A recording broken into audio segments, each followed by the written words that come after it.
Hello and welcome everybody to another week of movie talks. This week it's just me, Leo. But since Rahman is not here, I brought in a guest, and hopefully he's going to be one of the rotating cast of guests that I'm going to have this summer to help me co-host the movie shows. So introduce yourself. This is Norman Osmanov. Yes. Hello, I'm Norman. I'm a movie fan. Norman, tell us a little bit about yourself. Well, I'm a Hunter dropout, 4 years going.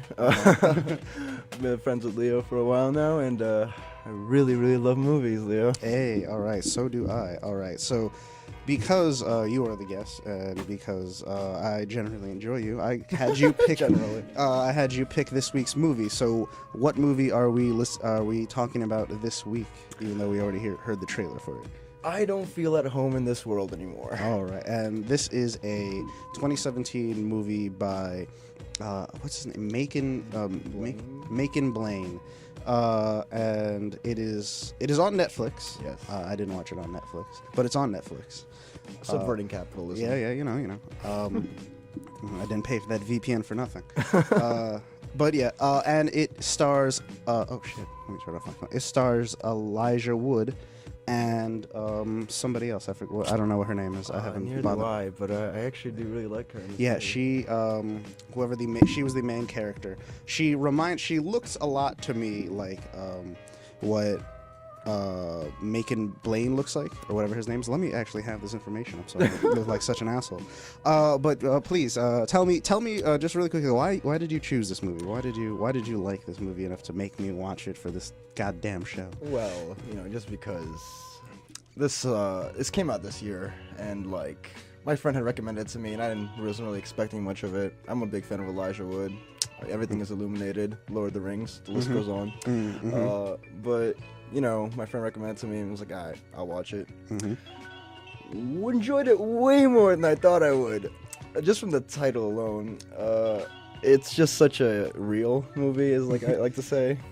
It does have that aspect of like a very realness, not like a grittiness, but kind of like it's not gritty. It's almost slimy in the way that reality. There's in the real world, all the things in the world have that top layer of dirt and grime. That's very much what this movie feels like. It feels like you're seeing all the top layer of dirt and grime through this main character's eyes. You ever had a bad day, Leo? Huh? You ever had a bad day, Leo?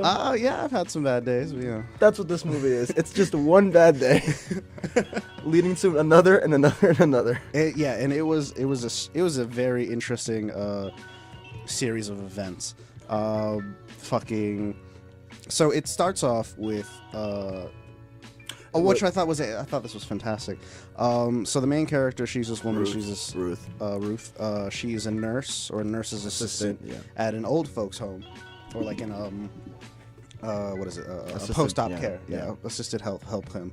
And she is there taking care of this one woman, taking care of her room, and there's this kind of vaguely Black Lives Matter thing happening on the television, and then the line that she says is just like, it's just such a great way to introduce the whole tone of the film, because she is like this old white woman. Yeah, and when she sees this on the TV, she's just like, all these black people are ruining things, and it's just like, and then she slowly starts drifting off, and she's like, I need to make sure they keep their big black monkey dicks out of my good white pussy, and then she dies.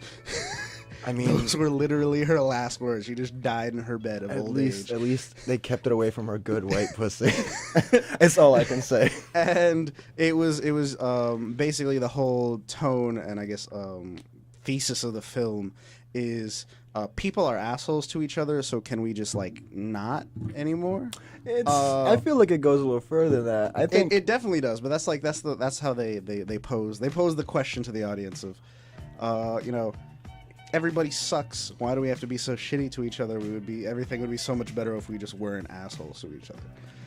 Yeah, it's like, I like the way you described it about it being grimy and dirty, because that's how, hey Jethro, that top layer of grime and dirt is the way she says in the trailer, it's suffocating. That was the best way I could describe this movie. It's this one woman being suffocated by all the garbage and shit around her, and nobody wants to help her get her fucking grandma's silverware back. Oh no, but then we interact with what's his name? His name is Kevin.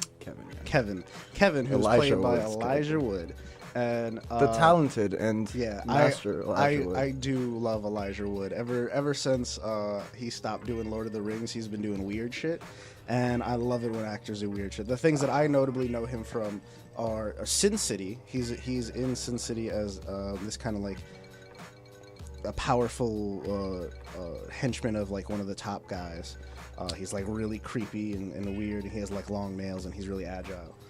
I actually haven't seen Sin City. I'm gonna get on that. I didn't know he was in that. Sin City is one of my favorite films, actually. It has like so many good people. It's made by Robert Rodriguez, and it proves. I've said this before because I did Sin City on the show, that the extras and like all the extra people that you just have, they don't have to be white. They can be Hispanic. You're right, or they can be yellow. From what I've seen. Yeah, but this is a Robert Rodriguez film, so they're all Mexican. But it's very good. Also, I know him from the movie Maniac. I don't know. He did a remake of the 1960s horror.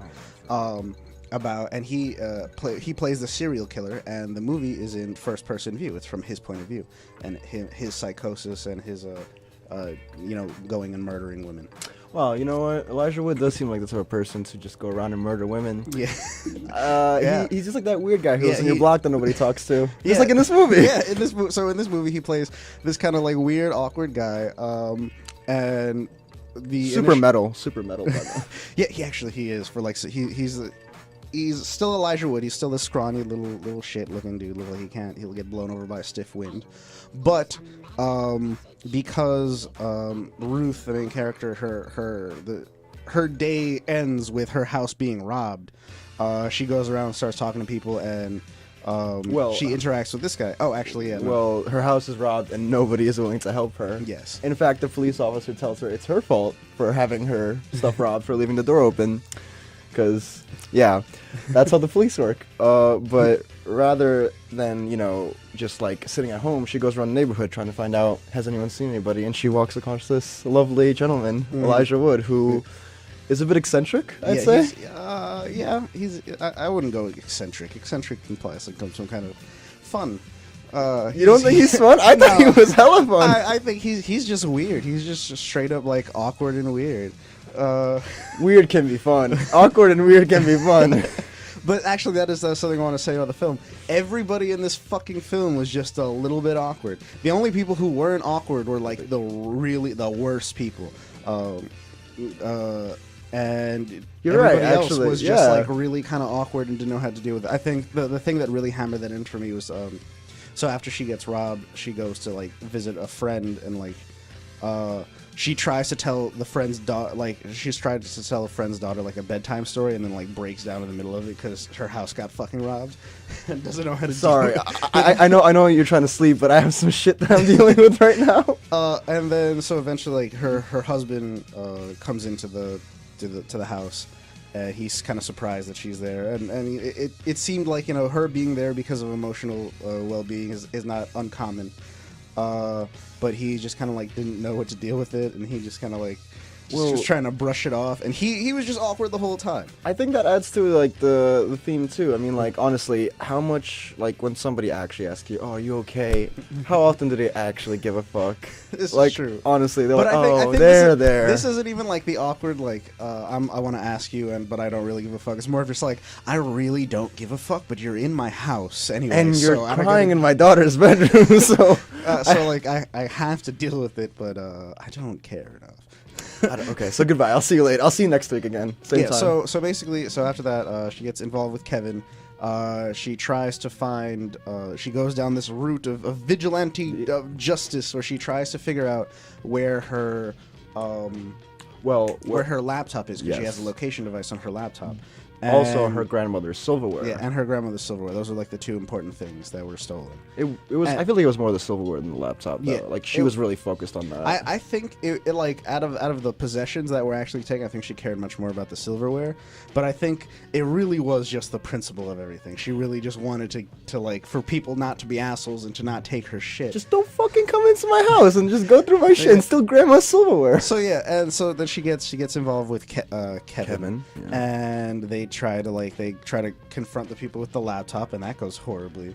And then it just starts to go down this fucking snowball of situations that ends. It's like the dirt is piling up as the snowball rolls down the dirt hill. I think you continue with the analogy I was going. Like everybody has that top layer of dirt and grime and everybody. But when you start to go fucking around other people's shit, you start picking up their dirt and grime, and then it becomes this large, big dirt and grime ball that's just rolling down the street, and then eventually you crash into some rich person's house and you probably die. Yeah. But we should probably explain how we get to that point. Yeah, so eventually she gets her laptop back from the that guy, and they ask him where he got it, and he says from a pawn shop. Yeah. So of course they go back to the pawn shop where the laptop is. Hopefully the silverware is there too. And at this point, I feel like she's getting a bit confident. Like it's going well for her, so she's like, "Yeah, I'm gonna step it up a bit." Like, I really like that because I like she really starts to get emboldened by now something's going right. Yeah, I got my laptop back, and the worst part is so she took the laptop back from this group of people, fucking young like hoodlums. Not even hoodlums. They're maybe hoodlums, misunderstood hoodlums. Just trying to have a good time with a stolen laptop. Yeah, but they have the stolen laptop, and they're like, "Oh shit, we bought it from this dude over here." Place. And after it's called, I forget what it's called. It's like Sills, Kills Sills or something like that, and. It just seems like they just have just a bunch of shit everywhere, and it seems like the place I would love to go shopping. It's like a junkyard warehouse, Costco almost. I would love to go to a place like that. I love weird junkyard places. I love pawn shops. I like thrift stores. I just like shelves with shit on them. You don't know what the shit is. It's just shit on the shelves. I just need to know that it's probably undervalued and it probably belonged to somebody before this. Those are the two things that make me feel better about my purchases. Leo doesn't go to stores and get new shit ever. Yo, man, I went to a thrift store the other day. I bought myself a silver fork for 25 cents. I now have one more silver fork in my house. One more? Is it a collection of silver forks? I'm slowly collecting a collection of silver forks. Silver feels a certain way in my mouth. Let's hope that silver didn't belong to anybody beforehand. Oh, no, they're probably dead. But yeah, so she starts getting emboldened, and I guess let's pause here, and the movie parts just kind of start talking about it. I really enjoyed that her character started becoming emboldened as her progress started giving her fruit, and I thought that was really great. Yeah, her and Elijah Wood's character, really started to. They were kind of not really good friends. He was the only guy she could turn to for help. No one else is gonna help me, but this weirdo seemed kind of curious, so I'm gonna ask him for help. And it they start becoming good friends by the end of it. They don't really have friends. So it's really nice to see these two people who kind of are the only people on the block who do have values. Actually are worried about people stealing shit. Actually, no. I thinking about that. Maybe it's that they have values, but I think it's just everybody else just doesn't give a shit. It kind of just feeds into the whole thesis, just why can't people just stop being assholes to each other? And all the other neighbors they just didn't care. People really just don't care. My silverware wasn't stolen. Yeah, exactly. So, do you want to borrow a fork? I have this $25 one in my. But yeah, it was really weird because right after this, when she goes to that pawn shop, she gets her forks back because she finds them there. Yeah, and she doesn't just buy them back because they're her forks. She steals them back from this pawn shop owner. This old man just sitting this old rickety old man looks like he should be dead already. And the way she steals it is really weird too, because she's just walking out, and he's just hey, wait, no, stop! You can't just take that. Stop walking out of my pawn shop. I'm just ignoring him. She totally was doing whatever. I think that's the first time in the whole movie where she's just been doing stuff. Yeah, I think because she felt like, yeah, fuck it. If everyone else is doing what they want, I'm gonna do shit too. Yeah, and I liked that, even though the message is such a bad message. It's like steal shit. No, it's more just like, you know, who's gonna stop me? Yeah, I'm this old man. What is he gonna do? Yeah, like honestly, and like I feel like her character started off as this bland, like boring, like you mean she was a nurse, you know, she had that old woman talk to her about that. Yeah, she didn't look like she had anything going on. She really didn't. Her house was already kind of trashed before he was robbed. It wasn't. You get like you can feel that top layer of grime in her house. like it wasn't dirty. It just looked like it had that little grime on top. Yeah, of it. like she's just like done with life. She doesn't feel at home in this world anymore. that just like that, you know, people say like, oh, I don't feel like I belong on this planet anymore. I'm in the wrong generation. Yeah. This woman genuinely feels like she doesn't belong in this world anymore. Everyone is just so disconcerted and like such garbage that she doesn't feel comfortable living with the same people on the same block, except for this one weirdo who is in the backyard blasting rock with his dog, and I think he was working out. Yeah, he was trying to work. It didn't look like the working out was going anywhere for him. But he was like one of those people who starts at 99 when like hot girls show up. And it was good to have that as a character, because I feel like this is a very modern film, I think. Yeah, no, it definitely is. It feels very modern, in just the sense like this is kind of the issues that at least Americans are starting to face now on a day-to-day basis. When the issue really is, why don't people care? Like, why don't they care enough? And people just, you know, it really does punctuate that with the Black Lives Matter thing, and then like the racist old woman who then dies. Yeah, like she just like casually like blurts out this comment, and just like fucking dies and leaves the room. But like we have to live with that comment in this room now. Like, okay, I just heard you say that. All right. It wasn't even that. Like, I just heard you say that. It's just like those literally were your last words before you died, lady. You died to save that keep the big black monkey dicks out of my good white pussy, and it was oh god. Clearly, they were all clamoring for that good white pussy. And really just like everybody's just very concerned for themselves. Yeah, like even the cop, like he was the detective on her case. You know, this woman is like she just has her house robbed. She doesn't feel safe in her house anymore. Like her sense of privacy, privacy and security has been violated. And that only adds another layer of dirt. Like I know I haven't personally been robbed, but you know I've spoken to people who've been like robbed, and they feel like after somebody was in their home without permission, they feel like dirty in their home. Like someone was walking here, someone was touching my shit. I've heard scenarios of people like compulsively clean their house after people rob their home, because like I was, you know, somebody else was here that I didn't know, and I didn't invite them in, and it just feels like out of place and dirty. I feel like that also makes her feel like even her home was violated. Yeah. She doesn't feel at home in her own home. Which, and and nobody cares. Like, no one does. This woman is going through so much, and this detective is just like sitting there like, I have my own problems to deal with, lady. Go fuck yourself. And I really liked that. If only from just the fact that like, it kind of went deeper into the trope that like the police don't care trope or whatever. I'm not sure like what it's really called, but like, you know, generally like your small little issue doesn't matter to the police. Like they have bigger other shit to deal with. You're a one case file on your table that day. Yeah. Out of 20. Yeah, and like they don't care enough, and because of that, like you've been violated. There's supposed to be these systems and laws in society that are supposed to prevent people from coming in and violating your home, violating your space, and taking your shit. But you know, it doesn't work out that way. And like in reality, it really is the whole idea of who's gonna stop me. And it like drove her to vigilantism. Like she became Batman for a little bit with little Robin. Weird Robin, like being like detective and like actually going through like the entire city looking for her fucking silverware. Yeah, and it's about that too. Like even in the trailer, like. They said like she lost a spoon. It was like spoons. There's spoon. Like you bought one for $25 at a thrift store. The thrift store. 25 cents. I'm sorry about that. Leo doesn't spend that much money on silverware. You didn't hear it from me. But like, she can buy forks.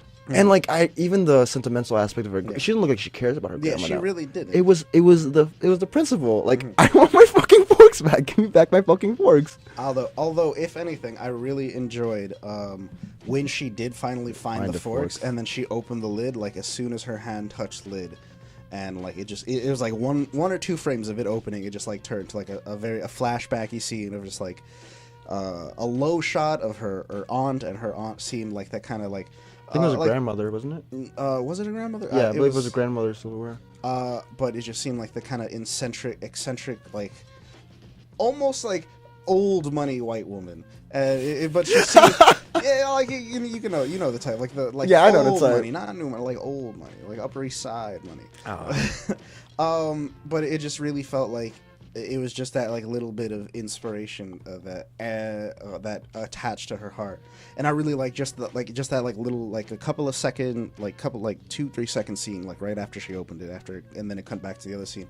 I really liked how that cut, and there was a similar thing in a later scene when Kevin. When they were standing, they were sitting next to each other, and like he tries to like hold her hand, and like when he rubs his pinky against her pinky, it cuts to like a kind of like a firework type effect or something like that. And I also really liked that. I thought just kind of like just that flash, emotion, intense feeling, emotion. Yeah. That was like, I gotta say, story and like characters aside, I thought like the movie was shot well. I really enjoyed, like, I thought it was. It was always like dark, grimy. It felt grimy. I don't know if like how much lighting or if they used a lens, but it felt brownish. Yeah. And even the poster looks kind of faded and like distressed. Yeah, it does really have like a muted color palette. Yeah. And that I think that helped. But it's not even that it was muted. I feel like it was almost natural. It's like they didn't try to make anything pop out of any of the scenes because. Yeah, it was just like a neighborhood, or like or somebody's house, or like it looked like somebody's house. That kind of fucking pawn shop. That like amazing. It was like a fucking pawn shop. Yeah, everything looked just like a junkyard thing. And I really like that. I don't know I don't think it was necessarily shot very well. I thought it was shot competently.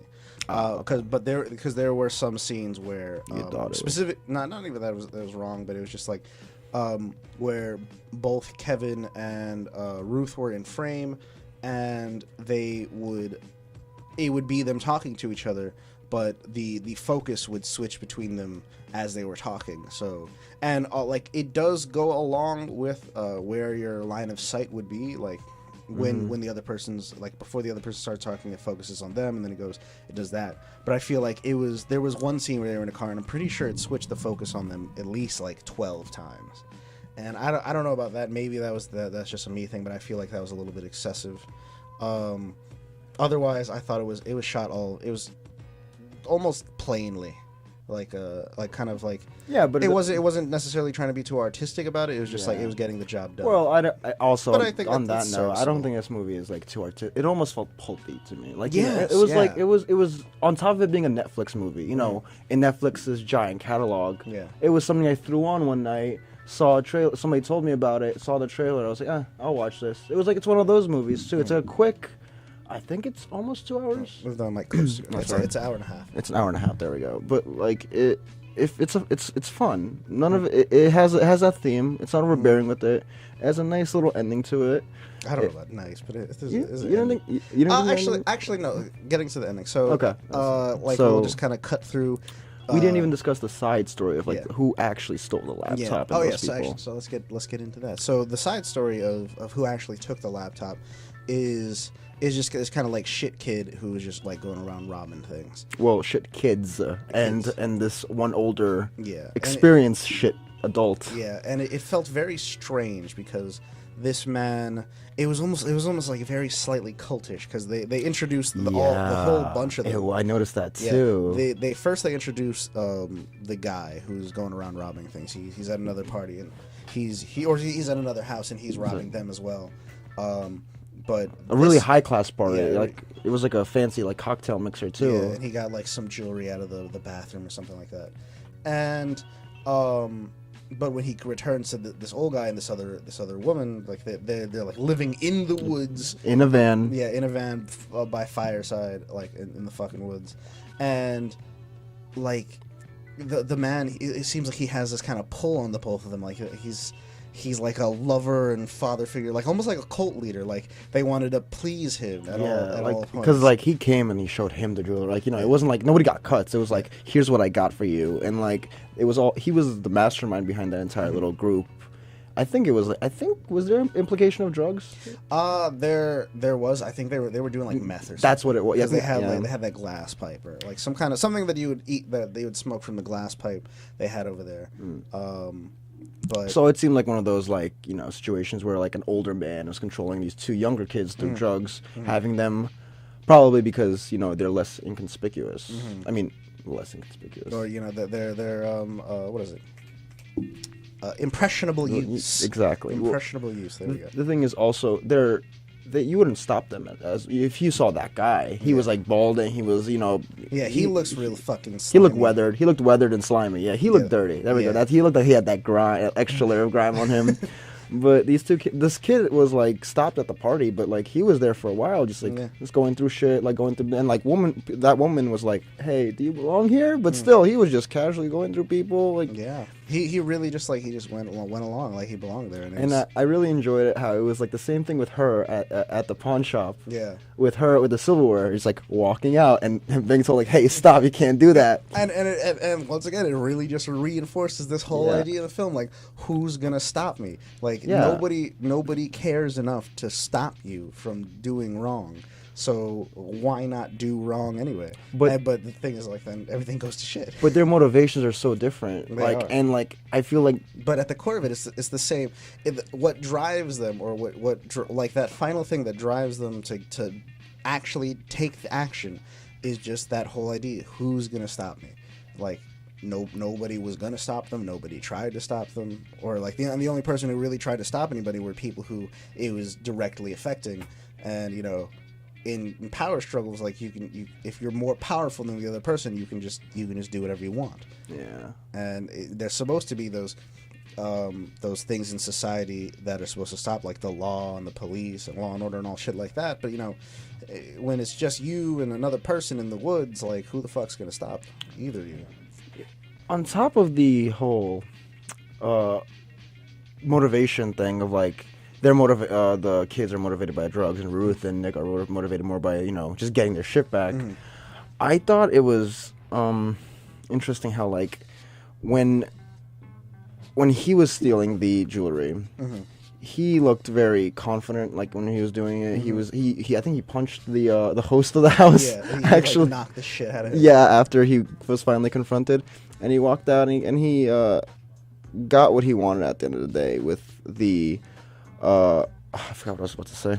I was completely forgot my thought. Because he was getting the pearls and stuff. The pearls, like it was such a stupid, you know, reason. Like that kind of disappointed me about the movie, because like she's trying to get her grandma's silverware back. Like this is like something that's kind of important to her on principle, and that like principles are very important to her clearly. He's just trying to get fucking high. Yeah, he's and just for this dude, like I felt like the villains, like they more belonged. Like it was clear like that Nick and Ruth didn't belong in that like vigilante, like, you know, dark underbelly of the world. These kids look like they belong there. Yeah. But still, it felt like their motivation was kind of lacking, because they were just trying to get high. I didn't give a fuck. Because here's the thing. I liked that, actually. I liked how insignificant their motivations were, because it really, like, it's just reinforcing the fact that, like, there's no greater purpose to all this stuff. There's no grand machinations about like you getting robbed. It's somebody who wanted to take your shit, and they did that. And what they're gonna do with it is like they're probably gonna buy some drugs, or, you know, they're gonna do whatever the fuck they want. Yeah, it's not like a plotting mastermind. There's no deep purpose. It's you have things, they don't have things, and they're gonna take your things to either have those things or sell those things. And that's really it. Well, let's talk about what happens to the after the boy specifically, the blonde-haired. I think his name was Christian. Yeah, the thief. Yeah, basically Christian Jr. That's right. That's right. That's an important part.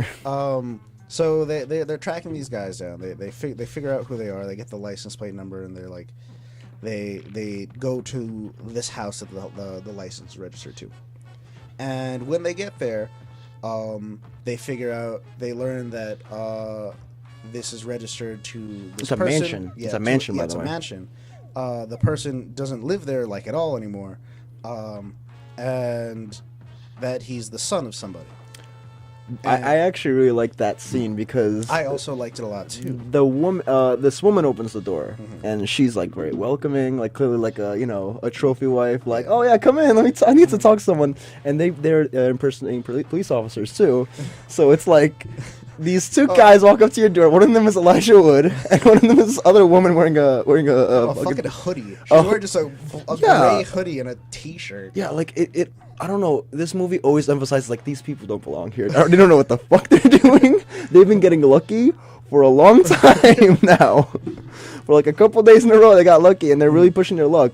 But basically, she just invites them into the home and starts like giving them information until the father comes with his bodyguard. Yeah, and the bodyguard who's like super gung ho and everything. Yeah, he, like, sticks them up, like checks the whole house, yells clear every like 7 seconds after checking every room.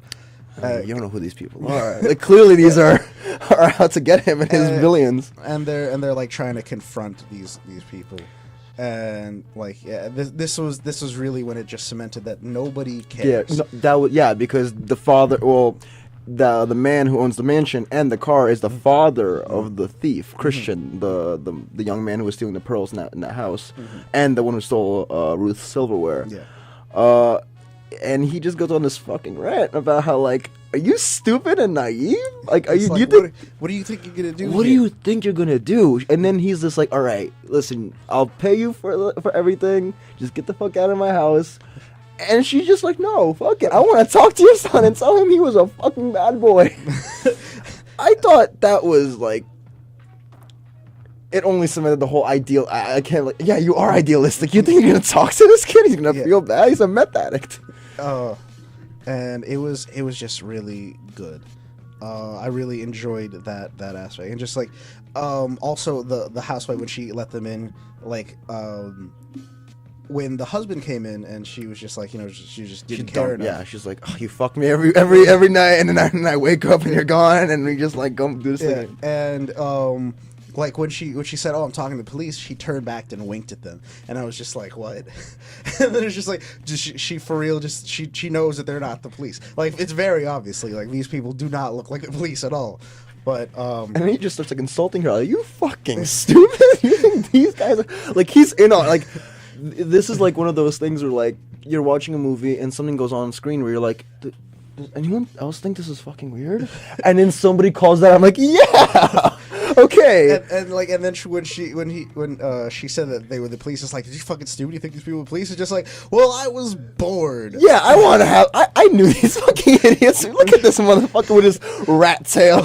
Oh yeah. Speaking of which, Elijah Wood had a rat tail. Yeah. Have you the whole time? And it was fucking. Oh man. Jedis can barely pull that off. I don't know why people think that's a cool thing. I'm sorry. I don't think a rat. How do you grow a rat tail out? You just don't cut that part. You just continue braiding it, and then like, you just cut everything else. So like you just grab like 20 strands of hair, I'm guessing, and you just let them grow out and braid it together. Yeah, you can just let it grow a little bit. Just grab like some of it, braid it, and then cut all around. Leo, I want to see you with the rat tail. I'm all right. All right. I've had friends of mine who's tried rat tails. One friend in middle school successfully did rat tails. But everybody else that I've tried to see do it, no. Friends don't let friends get rat tails. You heard it here first. But yeah, so I forget how the next series of events happens. But what eventually happens is, well, they leave the mansion because they're basically like frustrated with everything. Oh yeah. Now I remember everything. Yeah, but at the same time, Christian, the thief, and his cohorts are outside in the van looking and like, what the fuck is going on? What is this like? Yeah, it's like because I think they were gonna stick up his parents. That was the whole plan. Yeah, because Christian's like, yo, my dad is loaded, bro. And he has a safe in the where was this? In the fireplace. Fireplace. There we go. Yeah, and like nobody knows about it. It's probably packed with diamonds and shit. And now they're kind of anxious because that's that lady we stole from. Also, why is she snooping around? What does she know? Yeah, and all while like this is happening, she had gone to the police officer a second time. Who I really when I saw the police officer, I was so happy. I forget who the guy is, but I think he's from Malcolm in the Middle. I think he played. I recognize his face. He played one of the wife's coworkers, and he was just like a really doofy dude. And I really liked him. I've always liked him. I like these like random little side character actors, and I was happy he had work. But she goes to the police officer, and she brings forward this evidence, and he's just like, nobody cares. He's the one who really just says nobody cares enough. There's other important things happening. My marriage is falling apart. I don't have time for your fucking case right now. Like the best part is, at one point when she found her laptop, because she found it using one of those like apps that lets you locate it, she brought that information to him the first time, and he was like, okay, what do you want me to do? Yeah, we know where your laptop is. Yeah, you reported it stolen. I'll get to it, I guess. Like, we know where it is. Yeah, they're not going to do anything because they don't care enough. Yeah. Like, they don't care enough. They don't have the resources. They don't have the willpower. Like, nobody cares enough. Yeah, and the second time, he's just like, yeah, I just really don't care right now. I couldn't care enough. Yeah. And he just starts opening up to her about his problems. Yeah, I enjoy it because he was just like, I'm getting a divorce. That's the first time I've said it out loud. Like, holy shit, that's a little like, heavy. wow, man, I'm sorry about that, but... And then she just they just leave. But it kind of also, I feel like that kind of also like to a point humanizes his character too, because like, yeah, you know, he doesn't. It's not that he doesn't care. It's like everyone is dealing with shit. Everyone is dealing with garbage. Everyone is dealing with like dirt around them. Everyone is dealing with the bullshit in their lives. Everybody has their own shit to deal with. Not everybody can and is like willing to like deal with other people's shit on top of their own shit. Like. Honestly, the guy probably clocks in from 9 to 5 every day, and like he sees this fucking woman's like silverware case file in his day. Meanwhile, last night his wife told him she doesn't love him anymore. I'm gonna figure out which one he's like more concerned about. Yeah. It doesn't like that. That's the point of the movie where I feel like it starts humanizing the people, everyone. Like, and it's not that everyone's an asshole. The world just sucks. Yeah, but I think that it is like everybody is an asshole to each other, because even when he was saying, you know, I'm getting a divorce, like at that point is when you as the audience and probably Ruth herself is just like, I don't care about your divorce, I care about my laptop. I kind of care about the dude's divorce. I felt bad for him. I was like, yo man, I'm sorry to hear that. And she tried covering it, but it didn't go out. I was like, the thing is, like, she also she's kind of a hypocrite in some ways, because she's a hypocrite 100% of the time. Yeah, she does the shit that like she kind of like, everyone's an asshole. No one listens to my problems. Meanwhile, this man is like crying about his divorce. She's like, what about my silverware though? Like it's one of those things. Or like.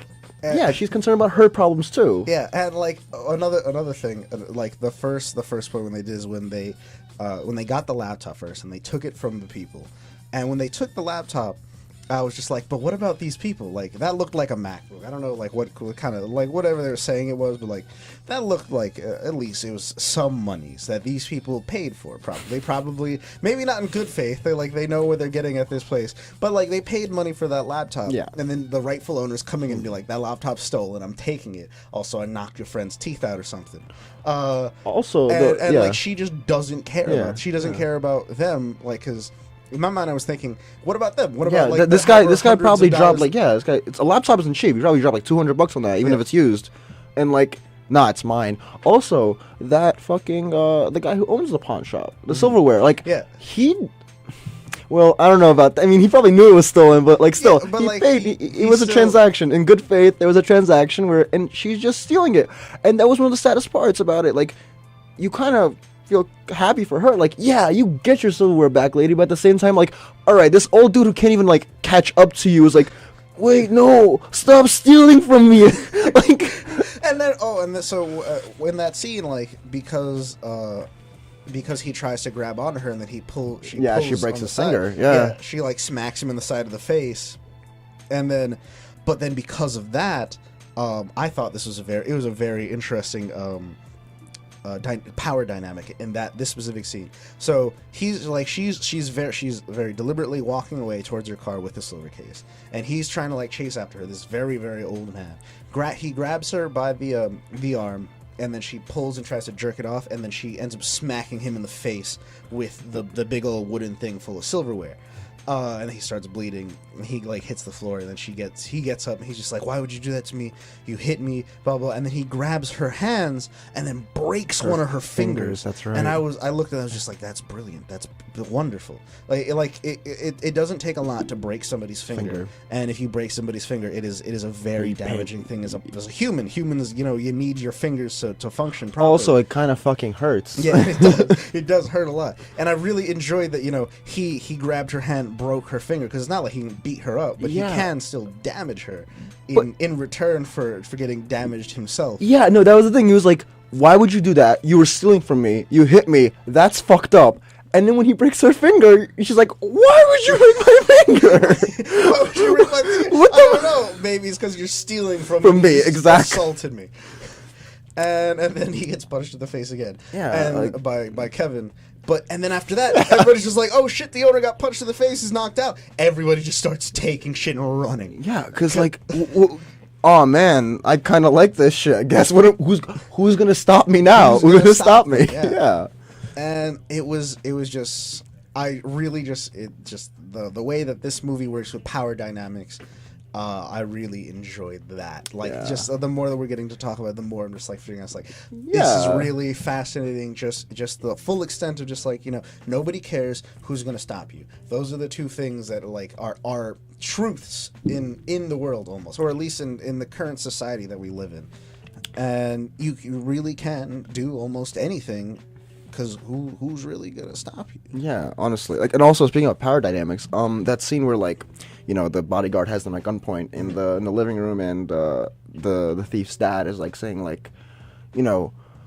that power dynamic was really nice too, because he was like, "Oh, you naive? Are you stupid? Oh, whatever. Fuck it. I'm just gonna pay you." He's a rich, powerful they're at gunpoint right now. That's if anything else, that's showing where he stands to where they are. He's just kind of lounging about, just what the fuck do you want? While his guard has him at gunpoint. And he. I think that's the moment when that movie where Ruth is like, "No, this world is garbage, but fuck it, I'm gonna be garbage. I'm gonna be equally as boisterous and upfront too now. Yeah. I've grown. Literally character development. She has changed. Yeah. The whole hero's journey kind of thing, and she's just like, "No, I'm not gonna fucking take your money. I want to talk to your son. I want to," because that also was now that you're saying power dynamic, I want to speak to your son. I want to tell him what he did was fucking wrong, and he's gonna listen to it from me. I thought that was really interesting. I also thought that was very interesting, because when I heard money, my mind immediately was just essentially she has all her things that she needs back. The only things that was left over that was really of note were the prescription pills. Yeah, that she was actually the whole point of she originally didn't want to call the police because she was embarrassed of her oh, they stole my anxiety medication. Yeah. And because when I heard money, I was like, I could probably just say 10,000 and get away with it. She probably could have said $10,000 and got away with $10,000 in her pocket, and been done with the situation. But that's the point where she chose the moral high ground. It's just I am going to stay on my morals, and I want to talk to your son and talked about how such a shit he was and why he robbed from me. Yeah. But then, once he heard that, he couldn't pay her off. He was in a place of power where he didn't have to listen to that, and it was just get the fuck out of my house. Yeah, and it kind of backfired her, and she got kind of mad about that. Fuck, it's not working. And then she ran out and stole that fucking that giraffe or whatever the fuck that. Yeah, she stole this lawn ornament tiger. Yeah, because fuck you. Yeah. Now she's just stealing shit. Yeah. Now she's just taking shit that she wants. You know what? Fuck it. I want this lawn tiger. Yeah, and she didn't want the money. Gonna stop her? Yeah. She didn't want the money. She wanted the lawn tiger. On principle. You like this, don't you? Yeah, I bet you like this. This probably isn't worth too much. Fuck it. It's mine. I know exactly. And even Elijah Wood's character is kind of weirded out by that, because he's been kind of himself throughout the entire. He hasn't really changed. She's kind of grown around him. He still say the same. Even he's like, why the fuck are we taking this? What is the point? Yeah, and after that, that's when they had that argument that I really didn't like, because it was just focusing back on the Fourth Amendment. Yeah. But even so, like that's when I thought to myself, like, this man is lawful good. He's truly he's a lawful Christian. good. He's a good Christian boy. He's a Catholic, dude. Yeah, yo, man. He goes to church. Yeah, he goes to church, and what is it? 'Cause every time Catholicism comes up, it always hits the home, because like I was raised Catholic. Uh-huh. I don't believe in anything, but at the same time, I still have a large respect for religion and religious institutions, which we've had discussions on many heated discussions. And I feel like they were trying to subtly point out in the movie. It's just like, in a world where nobody cares and nobody, it's only power versus power. They kind of, I feel like they were implying, religion is this thing where it kind of creates the morality of people, because otherwise we're in this lawless, chaotic state, and in that lawless, chaotic state, it's really who's gonna stop me? Nobody cares. I don't think they were like pushing the religion aspect. I think they were just more saying, like, in this world where there's like absolutely no, like, it's all bedlam, the Catholic guy is just living on the block, doing his own thing, minding his own business. Like, he's just being, he's the good one. He has structure in his life, and he has a certain set of values. And Ruth has values too. Yeah, but because hers are not tied to anything higher than herself. When she kind of like when she gets to this point of just completely having her sense of self and her place in society almost completely destroyed, it's when she becomes this farmer, just like, if nothing matters, then why do my morals matter? Or all that matters is this principle of mine, and then she kind of fucking morphs from there, and like, then just becomes a totally different beast. Yeah, that's what I meant by like structure. Like, he still has the whole God thing, and her structure, her life was clearly like, it was implied that she hated her life too. Yeah, like, it didn't have anything. Like, it was like a mess. It was like a ball of like. In the beginning, there were 3 separate instances in like maybe the first 25 minutes of her drinking alone. Or not necessarily alone, but her drinking by herself. Like, without any like a friend or companion, like, being drunk by herself. Yeah. And I feel like that was a little bit of a relatable thing. It's just like, oh shit, like that started. I feel like that. Like, who hasn't poured themselves a fucking whiskey alone at home? Yeah, and it's just like, it's just like, oh shit, crying into the glass. And it was very, very strange. Not strange. It was just very hard hitting, I guess. Yeah, like you felt where she was coming from. Yeah, like real. There we go. Like I said in the beginning, like, it's a real movie. Like, you feel like nothing is like. Even the thing is, there's no sugarcoat. That's what I was trying to say. Okay, so we're moving on the movie. They confront Ruth. Yeah. And the whole last 30 minutes in the series of events is fucking insane. It's my favorite part of the movie, because like, this is what I mean by there's no sugarcoating. Basically, they're curious why she was like snooping around the house and asking so many questions. So they confront Ruth, and this is after the fight that Elijah and her have. So Elijah's gone, not gone, they split off and they do their own thing for a bit, and so Ruth is confronted by the criminal who stole her shit, because they were trying to get information out of her. Because like, what the fuck were you doing? Talking to my dad, this and this that. She crushes his windpipe. Yeah, with the plaster that she used to get the footprint in her backyard. Yes, because she had proof of a shoe print, trying to find out whose shoes it was. And she kind of just reacted to it, and I loved that. Like, I was like ready. It was just like, oh shit, this is gonna be like, this is like the peak. Who nobody cares who's gonna stop me. And then she just flipped that shit on his head and just smashed his windpipe, and he just ran out holding his windpipe like fucking. And his like face was getting purple, and like he just ran into the street, and that fucking bus hit him. Yeah, and then a bus hit, and then there's just like, oh shit, all right, things are getting real. My favorite reaction, like the reaction from the van, because like the other 2 criminals were watching, they just couldn't fucking believe what was going on. It was one of those things where like, they got a taste of what it's like to be Ruth every day. Just shit going wrong, because they look like this shit has never happened in succession this bad. Yeah. So then they see her out there, because she's just like, what the fuck's happening? She doesn't know who's in the van. Yeah. They come out the van. They bash her in the head with a fucking bed of a sawn-off shotgun, like this really shitty one that they had just bought for the stick-up. Yeah. And then they drag her, and so what their plan is they're gonna go back to the mansion. Give her like an empty pistol, and then have them open the door and then stick up the house. And the worst part or not even the worst part, just like the part that I just couldn't. It irked me so hard. It was just like how shit the operation was, and then how well they got away with it. Literally, or at least in the beginning. I forgot who said like no battle plan survives an encounter with the enemy, and that's like a military quote. But literally, the second they walk in through the door, nothing goes right. It's like one fuck up after another. It feels like. Because, like, shit starts going right for her, in a way. Like, she starts getting a groove. I feel like everyone else has to deal with, like, wow, all right, so today is not a good day for anybody. Yeah. Because what happens is they walk in, you know, she has an empty gun. She's, quote-unquote, part of the operation. And they think, like, hey, weren't you... Well, she has a mask on. Weren't you... well, no, she didn't. She showed her face. Yeah, she didn't. Her. And, like, weren't you just here? And, like... Right. She can't say anything and after the real people come in and start sicking them up, she's just like I'm not a part of this. Yeah, like she threw like this gun is empty. Well, they don't know it's empty. She didn't know it was empty. She's ignored. I think she does say it, but she was ignored or something. Like she was like told like to go fuck herself or something. Because like everybody's at gunpoint, and then it's just long drawn out. Like the husband is still upstairs, and they're trying to coax him downstairs. And he's on to something, like, you know, he can hear that something's going on. He comes with a gun, and the other girl that had the shotgun standing at the corner of the stairs.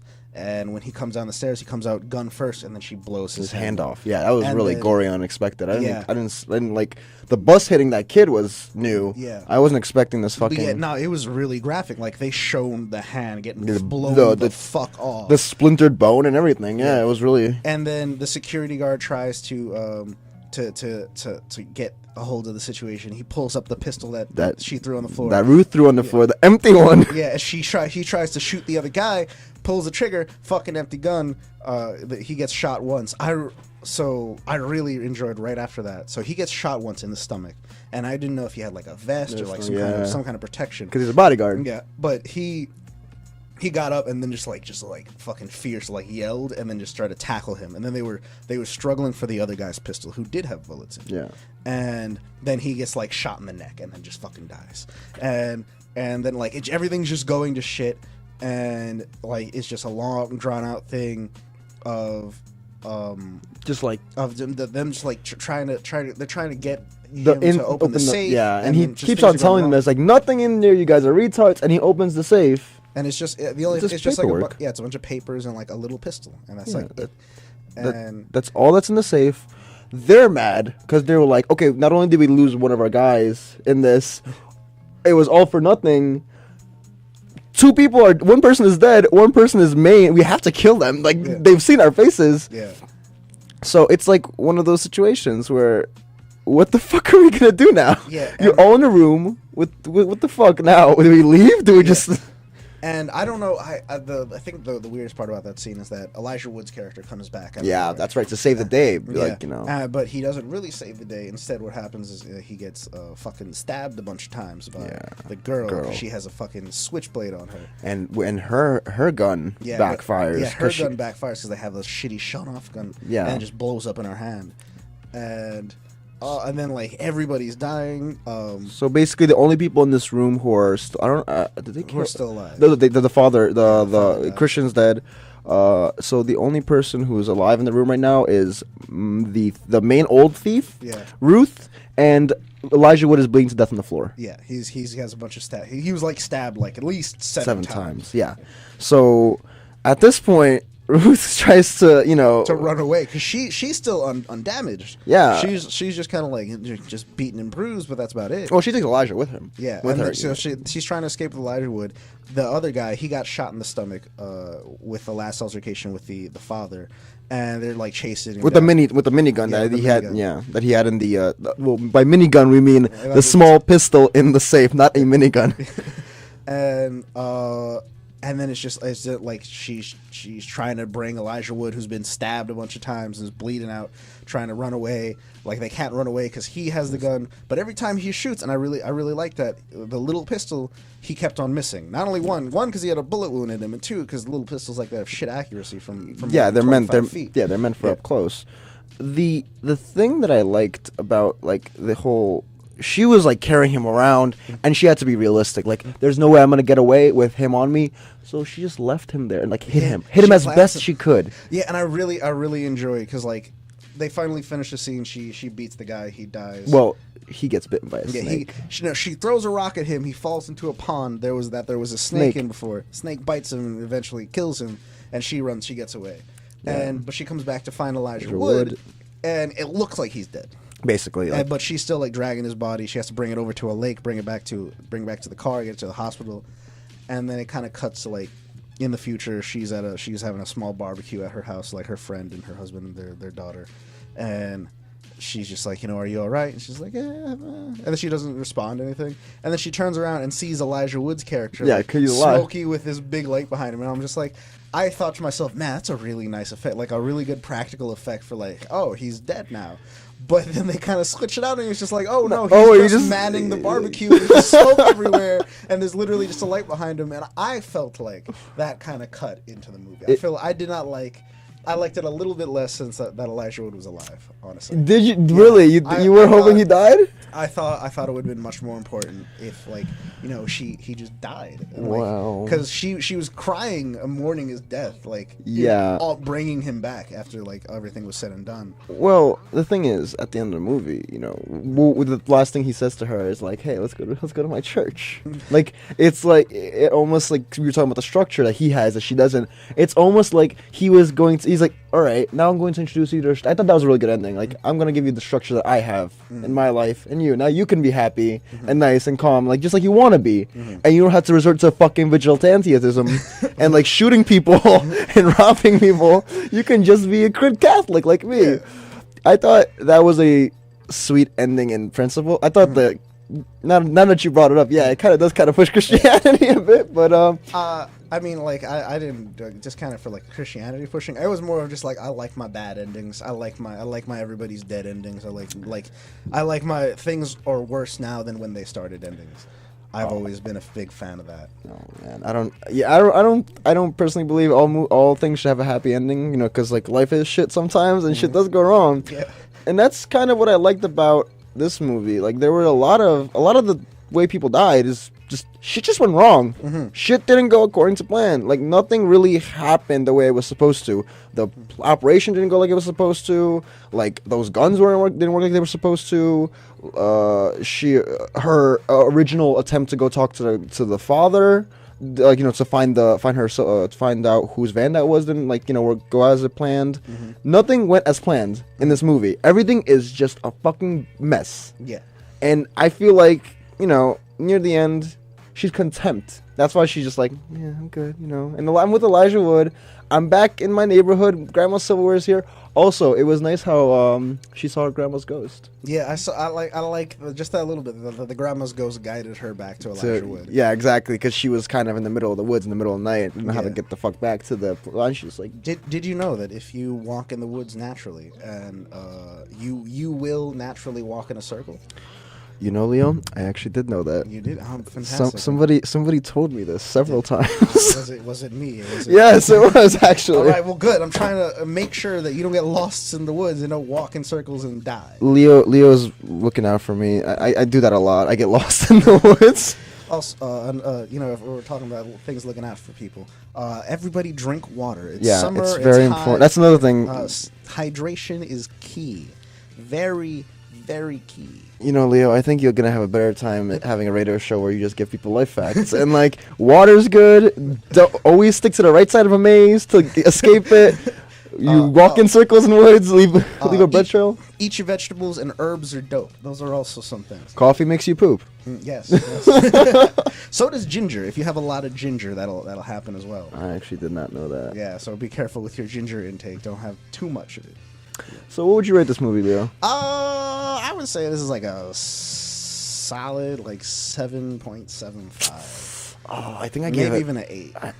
I gave it an 8 or an 8.5. It was, I really liked it as a cohesive. I watched it again last night for this podcast, and I Really enjoyed it. It was one of those things that, even though it was a second viewing, usually I don't like second viewings because it's like, I know what's going to happen. What's the point? Yeah. But this one, it was like, it was fun. It was a fun movie. It's a little pulpy movie. It's fun to watch. If anybody has like an hour and 30 minutes, go watch this movie. It's really fucking good. Honestly, something that we were discussing right before the show, like after watching the ending and just like the kind of brutalness to it, I felt like it reminded me of the end of this movie that I had caught on this stream for Demolition D Plus, anime YouTuber.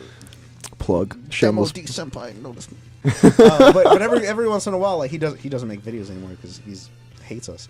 But every once in a while, he'll post on Twitter like this Twitch stream, and he'll just like stream movies and videos and shit, and I love it because like I always get introduced to some new movie. And I caught the end of one, and it was this movie called Blue Ruin, and it similarly ended a bunch of weird white people like shooting each other in a home, and then one person got away. Just to find out it was made by the same guy. So that's why the ending reminded me of it. And I mean that's really all I have to say. This guy Macon Blaine. I think it's Macon Blair. What did you think of the actual acting in the movie? It was all right. I thought Elijah Wood played his character so fucking well. I think Elijah Wood's done better. Okay, so he brought this like enthusiasm to the role that I haven't seen Elijah Wood bring in a like. Have you ever seen Wilson or Wilfred? No. Wilfred. That's the show. It's a show with Elijah Wood where he is a depressed man. Mm-hmm. The show literally opens up with him writing his suicide note, and he is basically in love with his neighbor, and his neighbor has a dog. And he hears his voice over in her house every night, like a manly voice. So she assumes like she has a boyfriend. One day she comes over to his house because after a failed suicide attempt, because his sister, who's a nurse, didn't give him real prescription pills because she knew, and gave him sugar pills instead because she thought he was gonna overdose. So basically, the next day, right after his failed suicide, his neighbor comes over. Keep in mind, this man just downed a bottle of sugar pills, and instead of a dog, there's a man in a dog suit. Because that's the thing. Is it really a man in a dog suit? Well, or is he imagining the dog as a man. That's the thing. To her, to the owner, it's just a dog. To him, and it's a man in a dog suit. And imagine that. Also, he's a stoner in this episode, in this show, and he. Is it the drugs? Is it the weed? Am I crazy? And a bunch of times in the show, they just like Elijah Wood. Like, he starts to question, like, "Am I really crazy?" And then the show's like, "Oh my God, you actually might be crazy, Elijah Wood." And Elijah Wood plays this role so well. I think he plays the weird neighborhood guy really fucking well. He really does, and I enjoy him for that. And I want to make sure I want him to do more work. I love his work. He should. I if you're a big Elijah Wood fan, there's this Ukrainian movie called Everything Is Illuminated. Ooh. About Elijah Wood being this Jewish man who's trying to reconnect with his roots. So he goes to Ukraine to find where his grandfather lived before he ran away to America. And on the journey, he is accompanied by two Ukrainians. One is a racist old man who's anti-Semitic, and the other is this young Russian white gangster youth. So he has the whole Russian tracksuit gangster, it's lovely, very very edgy at some points, but it's great. I love it. All right. Well, unfortunately, we've been going for a while. Luckily, we're the last broadcast of the day. So awesome. But that is going to be it for us. Thank you, Norman, for coming on board. Hopefully, I'll have you again in a few weeks. Hopefully, I wasn't too boring, but yeah. This is Leo with Movie Talks, and this was Norman Osmanov. There we go. And that's about it. So, see y'all in the next one. See you, Space Cowboy. Bye-bye, everybody.